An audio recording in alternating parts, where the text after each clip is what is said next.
we did get some questions. So we've renamed this segment due to our amazing listeners. And it's called I'm Dying to Know now. Okay. I love it. Which is actually such a better name. So, Jax, tell me about your favorite teacher. Why are they your favorite teacher? Go. That's from Diana. Oh my God, my favorite teacher? Yeah. Oh, damn. Off the top of my head, Mrs. Knowlton. She was my grade, I think she was my grade primary teacher. And she was just lovely. And I think that she was my introduction to school. So I'm going to go with her because I loved most of my teachers, except for, well, I loved them, but I don't think they loved me as a teenager. I'm so sorry to all of you. I'm so sorry. I want to shout out three. My grade 3 teacher, Mr. Holmes, who was just an excellent guy and always called me on my bullshit, which I loved, but also was like, he was one of those teachers that if you did something good, you got this thing called a pass where you got to earn like time off class. And then for your birthday, if you earned 8 passes, you would get the day off school. Like you get to play on the computer all day at school. But you'd have to be like civically involved for this though. You'd have to like help clean up. You'd have to like whatever. And then it was amazing. So like they had this whole pass system. Everybody wanted the computer passes. They were pink, but there were other passes that you could have. So love that. Mr. Whitaker, who encouraged and indulged my love for history in grade 8. Love Mr. Whitaker. He was a very funny guy and I loved him. And then I had Mr. McDonald, who was my grade 9 French teacher. And I never took French again. But Mr. McDonald loved to talk to me and my buddies about music. Specifically, he was a big Rolling Stones fan. And when that teacher reaches you on that level and you're like, wow, you like something cool too? Yeah. So those are my 3. Who doesn't have a Mr. or Mrs. McDonald that they love? Especially if you're from the East Coast of Canada. Everybody's had a Mr. McDonald. Absolutely. Okay. All right. Jax. What is something, this is from Katie. Oh, I love this question.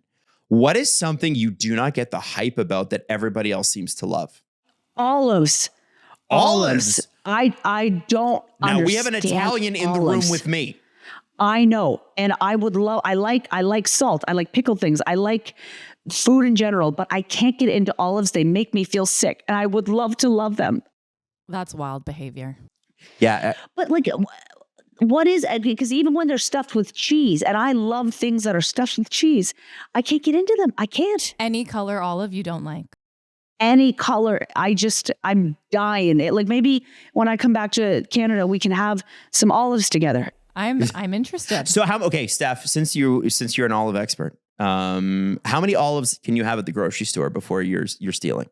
Because everybody tries an olive. Okay, that honestly grosses me out. I've never tried an olive at a grocery store. You never really? No, and I try not to get them from like the communal Where olives. do you get them? Just the jars, because it creeps me out. Okay, all right. Or like the special Italian store. Pre-packaged ones, yeah. The special Italian store that only the Italians Yeah, probably. Like a good Italian food, yes. The Italian markets. It's true. Honestly, you have to go to, if you want the best, you got to get the best. And Italians, what I love about Italian culture is it's like it matters. The ingredients matter. It matters that you take your time building this meal for the family. It really does. I love that. Okay. Hype that I don't understand. I'm gonna go. This is tough as right off the bat because Jax mentioned food. I'm instantly gonna say cilantro because I don't like cilantro. Oh, but, come on! Really, you like cilantro? I love cilantro. Yes, cilantro. I love cilantro. I love cilantro. I would have a cilantro salad right now. It is 11:30 p.m. and I would. So, and their taste is so tasty. So for me, if I have cilantro anywhere, if there's like a whiff of it in the food, I can eat it, and I do eat it. I'm not that bad about it, but it wrecks it. It takes over the taste for me. Does it taste like soap to you? It does. That's what people say. Yeah. It's like, I think you either love it or you hate it. Yes. And it's a genetic thing, apparently. Yeah. So it's like you're predispositioned. Can I be honest though? Like cilantro is like one of those things, like there's I feel this way about certain books and certain art. Like I didn't get Twilight. I didn't get the hype. I didn't get, I didn't like, there's certain things, right? Like we're talking about things we didn't get the hype. Yeah. I wasn't a teenage girl, but everybody's like, I love this. Oh my God, it's so good. And I was like, man, I want to love this as much as you love this, right? Because it seems like so exciting. I don't think it was built for you, honey. What's that? I don't think Twilight was built for you. I don't think it was either. But cilantro, people that love cilantro are like, this is the greatest gift to me. And I feel like my entire life, I'm going to miss out on it. Yeah, I love cilantro also. It kind of sucks. Oh. Yeah, you love cilantro. Okay. Yummy. All right. Yum. Now, I didn't expect that to become about food, but it's Jackson and I, so you just never know.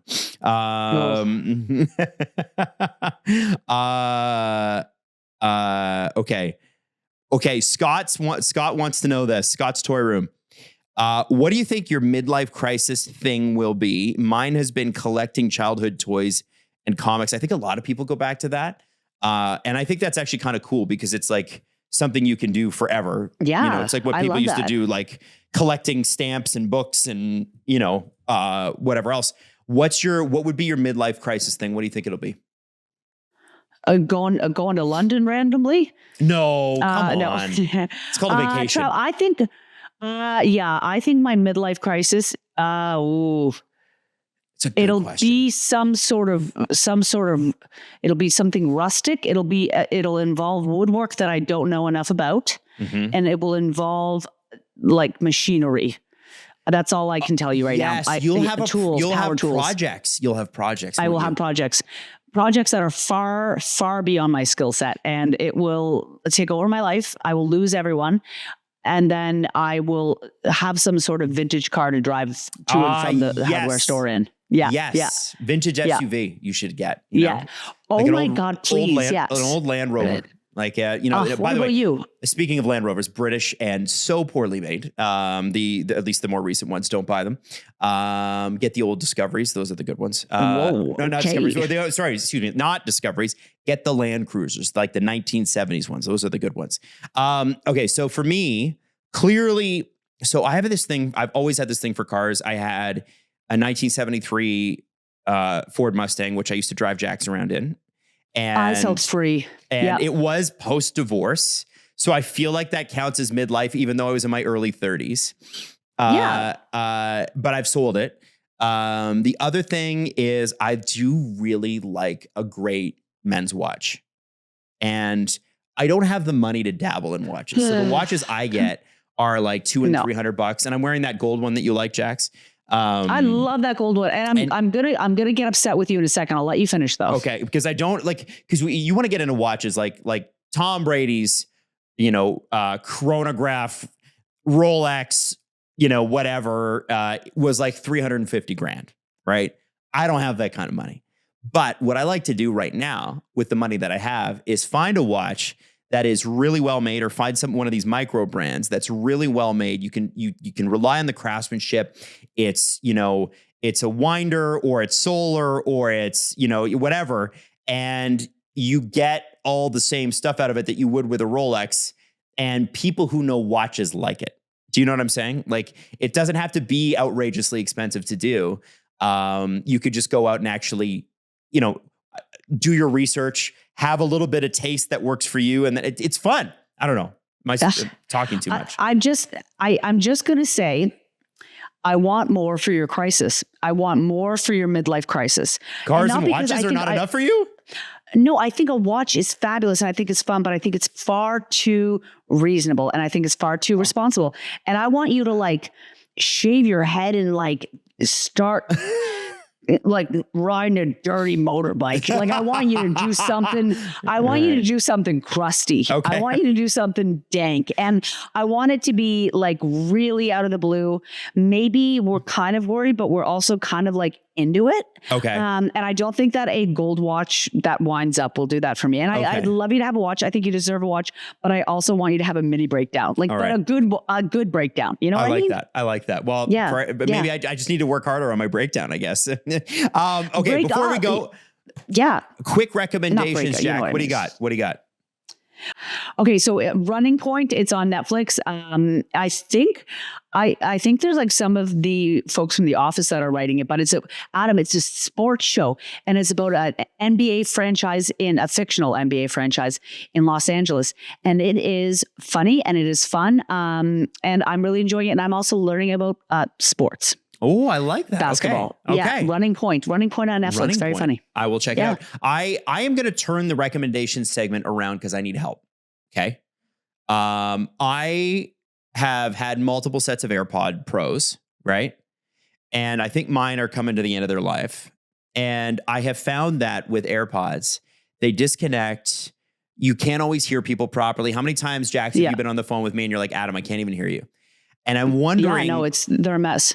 Is there a better fit? And I have an iPhone. It's yellow. Jax makes fun of me for it all the time. Banana phone. The banana phone, the duck phone. My daughter calls it the duck phone, literally.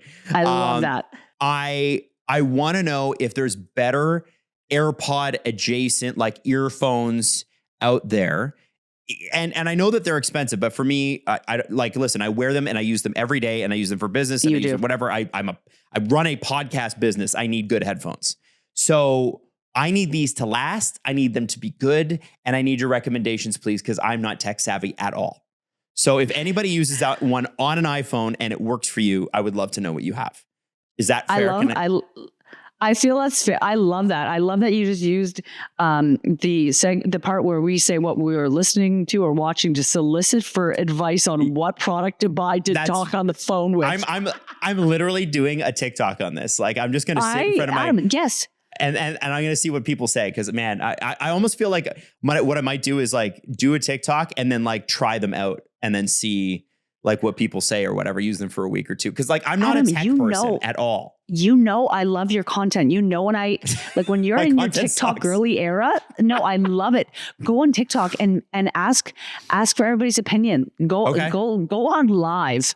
I want to see Go this. on live. Like, yes, babe. Like ask the people, they will give you what you need. All right. The people that listen, thank you so much for listening. And remember to like and to subscribe and to share with all your friends. Jax, we missed you this week, but it was so much fun. You in London. And I can't wait to hear how Dublin goes because I've heard it's a riot.